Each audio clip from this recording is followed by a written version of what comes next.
जय श्री राधे कृष्णा। आप सभी का आपके अपने YouTube चैनल पर स्वागत है। आज हम आपको बहुत ही फलदायी वैभव लक्ष्मी माँ की व्रत कथा का श्रवण कराएंगे। तो आइए हम कथा शुरू करते हैं। बोलिए माँ वैभव लक्ष्मी की जय। कथा के अनुसार इस संसार के प्रारंभ से ही देवी देवताओं ने अपने चमत्कारों से अपने भक्तों और श्रद्धालुओं का उद्धार किया है। ऐसी महिमाओं का वर्णन हमने अक्सर सुना है। माँ श्री वैभव लक्ष्मी जी की महिमा भी सर्व मनोकामना पूरी करने वाली अर्थात सर्व सुख देने वाली है। उनकी महिमा का वर्णन ध्यान पूर्वक सुने। यह कथा एक बहुत विशाल नगर की है और इस नगर में तरह तरह के लाखों लोग रहते थे। सभी धर्मों के लोग वहाँ रहते थे। सभी के अपने अपने धंधे कारोबार व्यवसाय थे। किसी को किसी की परवाह कब थी, क्योंकि किसी के पास इतना समय ही नहीं था। धार्मिक कार्यों, भजन कीर्तन, भक्ति भाव, दया, धर्म, परोपकार जैसे नेक संस्कारों की कमी ही थी। भ्रष्टाचार, लूटमार, चोर डकैती का बोलबाला था। देश के कोने कोने से लोग रोजगार की तलाश में इस नगर में आते थे। कहते हैं कि धर्म और सद्भावना का अंश कभी समाप्त नहीं होता, अर्थात ऐसे बुरे लोगों में कुछ अच्छे लोग भी रहते हैं और इन अच्छे लोगों में विमला और उनके पति की गृहस्थी भी चल रही थी। वैसे देखा जाए तो इंसान की इच्छाओं की कोई सीमा नहीं होती है और उनके पास जितना धन आता जाता है उसकी इसे पाने के लिए लालसा बढ़ती जाती है। शुरू में वह सोचता है कि उसकी 2 समय की रोटी चल जाए। इसके लिए मंदिरों में जाते हैं, तीर्थ करते हैं, अर्थात सब कुछ करते हैं। और जब यह समस्या हल हो जाती है तब शुरू होते हैं दूसरे विचार और आय बढ़े, अधिक धन हो, अच्छा काम, पहनने को अच्छे कपड़े, अच्छी गाड़ी वगैरह वगैरह। दूसरे शब्दों में कि उनकी लालसा बढ़ती जाती है। किसी ने ठीक ही कहा है कि भूख की तो एक सीमा है जिसे रोटी खाने से पूरा किया जा सकता है, परंतु लालसा की कोई सीमा नहीं। इस लालसा में बंधा इंसान यह भूल जाता है कि यह द्वार उसे मृत्यु की ओर ले जा रहा है, अर्थात मानव जीवन इतना बड़ा है जिस पर हम भविष्य का इतना बड़ा बोझ लाद देते हैं। हम अपनी लालसा, काम, क्रोध, अहंकार में अंधे होकर उस प्रभु, उस महाशक्ति को भी भूल जाते हैं जिसने हम सबको जन्म दिया है और यह सब संसार चलाया है। और यही सब कुछ कलयुग की निशानी है। पाप की परछाइयाँ लंबी और गहरी होनी शुरू हो जाती है। धर्म व्यापार बन जाता है, अधर्मी खूब फलते फूलते हैं। तो आइए हम कथा का श्रवण करते हैं। ऐसे ही सब कुछ विमला की गृहस्थी से हुआ। पहले तो उसका एक छोटा सा घर अर्थात एक ही कमरा था। उसी में रसोई, उसी में सोना, खाना पीना इत्यादि होता था। विमला का पति घनश्याम यहाँ किसी आरती के पास नौकर था। दोनों बहुत ईमानदार थे। विमला तो बहुत ही धार्मिक प्रकृति की और संतोषी थी और उसका पति भी विवेकी और सुशील था, अर्थात उनकी गृहस्थी अपने इलाके में एक मिसाल थी। वह दोनों कभी किसी से उलझते भी नहीं थे, कभी किसी को किसी प्रकार के अपशब्द नहीं कहते थे। दयालुता और सदाचार उनके रोम रोम में बसी थी। विमला नित्य मंदिर जाती थी।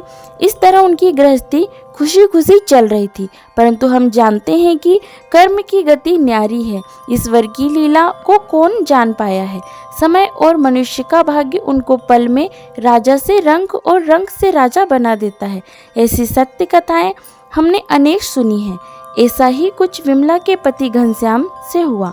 वह शीघ्र से शीघ्र अमीर होना चाहता था और इसी लक्ष्य को लेकर वह गलत रास्ते पर चलने लगा। उसकी दोस्ती कुछ बुरी संगति के लोगों से हो गई। वह जुआ खेलने लगा।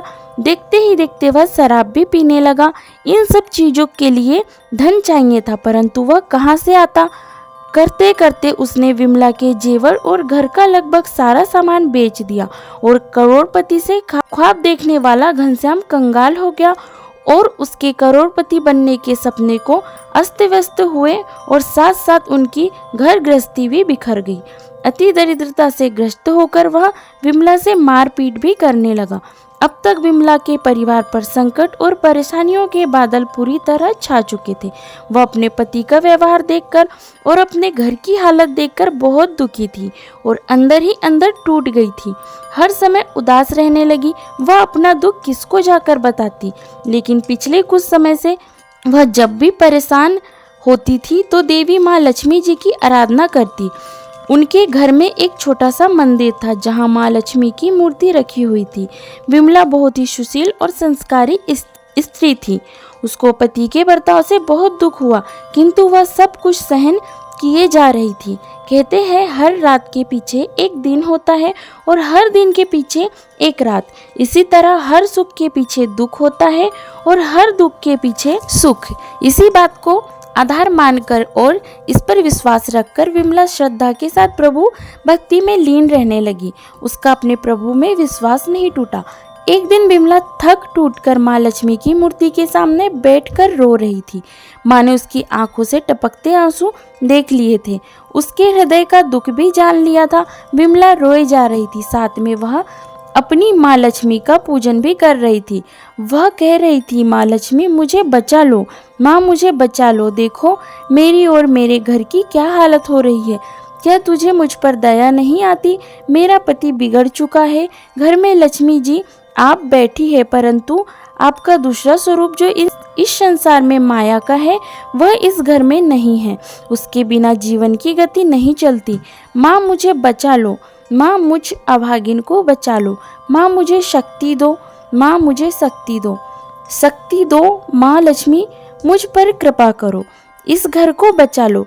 अब आप ही मेरा अंतिम सहारा है। तुमने मुझे ना बचाया तो मैं आपके चरणों में ही जान दे दूंगी। अब तो यही मेरा अंतिम निर्णय है। यह कहती हुई वह माँ लक्ष्मी की मूर्ति के आगे गिर गई। तभी किसी ने उसके द्वार पर दस्तक दी। विमला के अंदर न जाने कहां से अनजानी शक्ति आ गई। वह माँ लक्ष्मी के चरणों से उठकर अपने घर का द्वार खोलने चली गई और सोच ही रही थी, मुझ गरीब के घर इस समय कौन आया होगा। घर आए अतिथि का सत्कार करना चाहिए। ऐसे संस्कारों वाली विमला ने खड़े होकर घर का द्वार खोला। देखा तो सामने एक मांझी खड़ी थी। उम्र में वह कुछ बड़ी थी। उनके चेहरे पर अलौकिक तेज अजीब सा था। उसकी आंखों में से मानो अमृत बह रहा हो।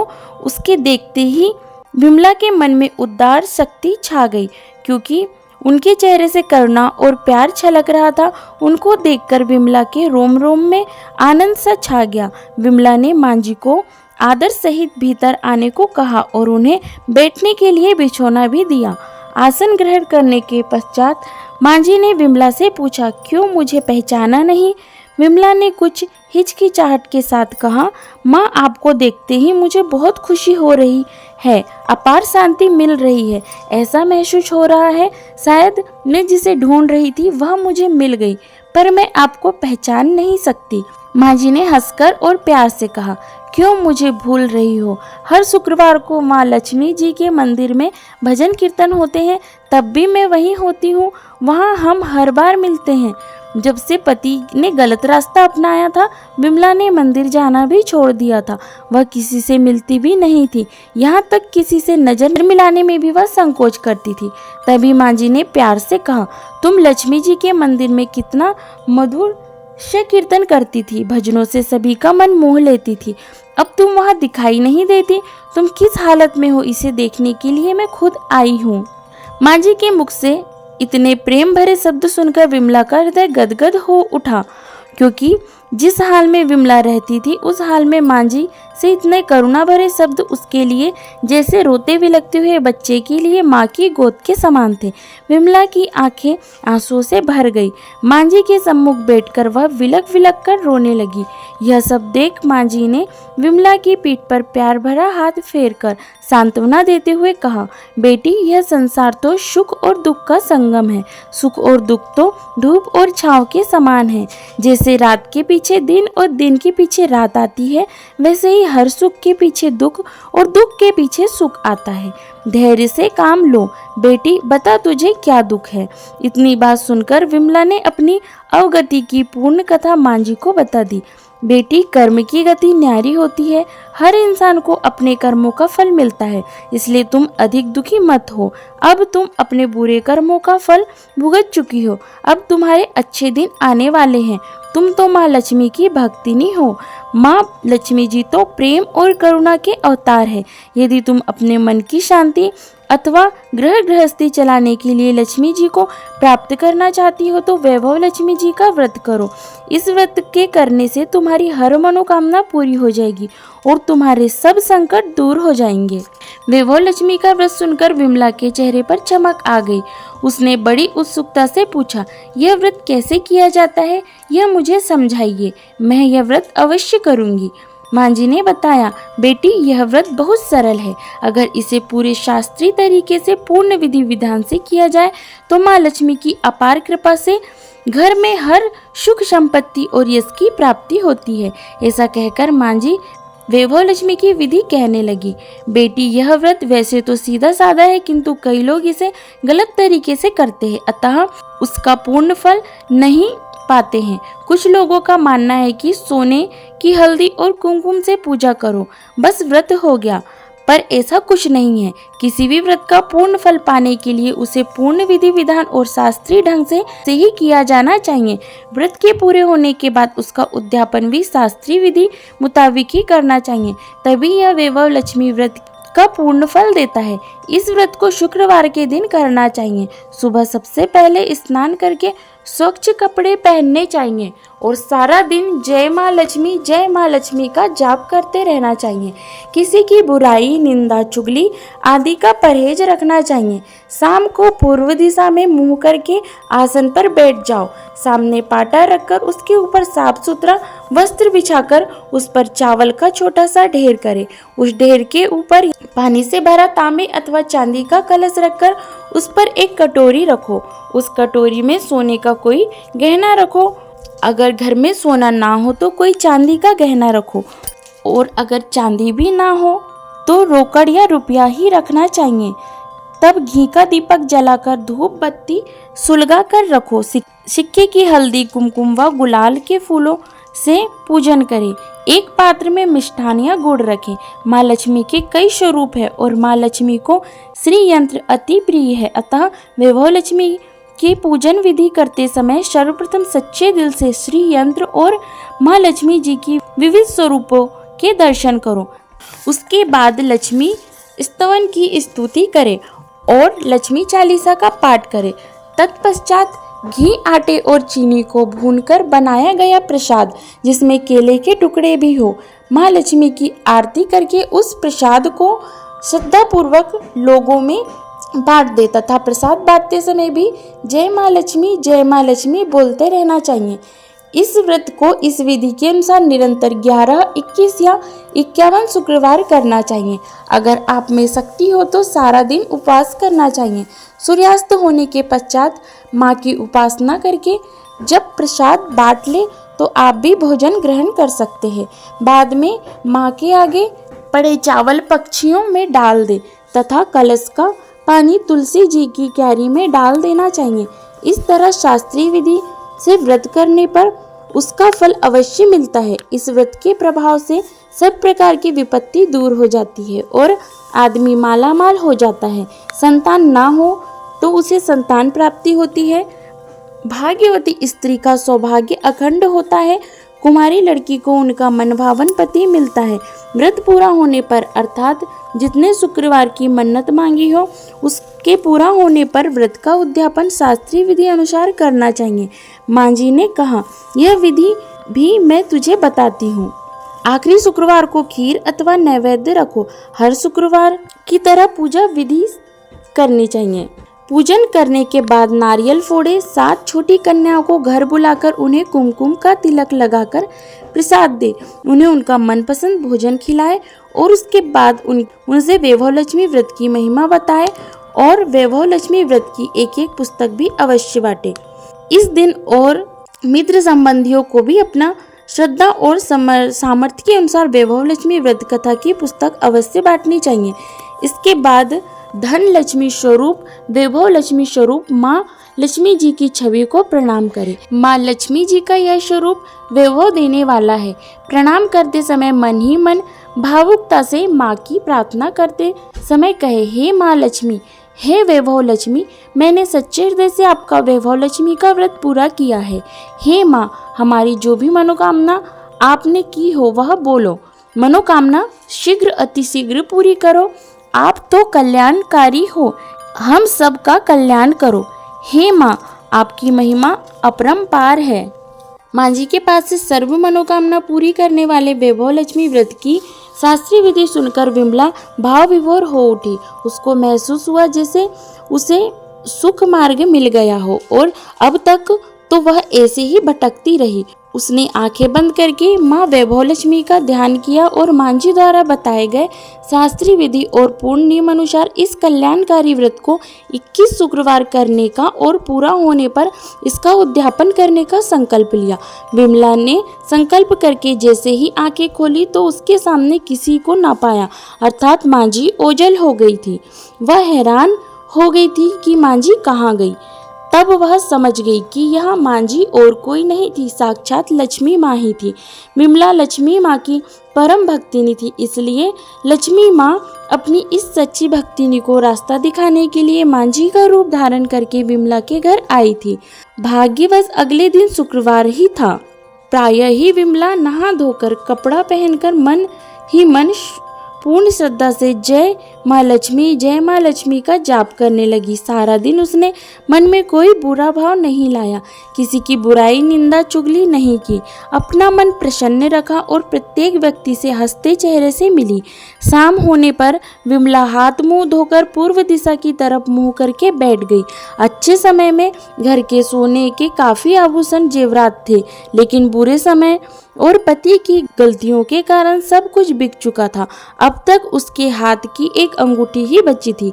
विमला ने उस अंगूठी को निकाला, उसे अच्छी तरह धोया और एक कटोरी में उसे रखा। सामने पाटे पर साफ सुथरा वस्त्र बिछाया और उस पर कुछ चावल रखे और उस पर अंगूठी वाली कटोरी रखी और उसके बाद माँ जी द्वारा बताई पूर्ण शास्त्रीय विधि अनुसार वंदन, स्तवन और पूजन किया। यह सब करने के बाद उसने थोड़ी शक्कर ली और उसे प्रसाद में रखकर वैभव लक्ष्मी व्रत किया। उसके बाद उसने माँ लक्ष्मी की आरती की और माँ लक्ष्मी को प्रसाद का भोग लगाया। उसने स्वयं भी प्रसाद लिया। चावल उसने पक्षियों में डाल दिए, पानी तुलसी में डाला और मुंदरी हाथ में पहन ली। जब शाम को उसका पति घर आया तब उसने उसे भी माँ लक्ष्मी का प्रसाद दिया। जैसे विमला के पति ने माँ लक्ष्मी का प्रसाद ग्रहण किया, अचानक उसके व्यवहार में तब्दीली आ गई। उस दिन उसने विमला का मन नहीं दुखाया और उससे किसी प्रकार की मारपीट भी नहीं की। उसके विचारों और बुद्धि में परिवर्तन आने लगा। धीरे धीरे उसे अपने बुरे कर्मों का भी पश्चाताप होने लगा। धीरे धीरे वह अपनी बुराइयों से घृणा करने लगा।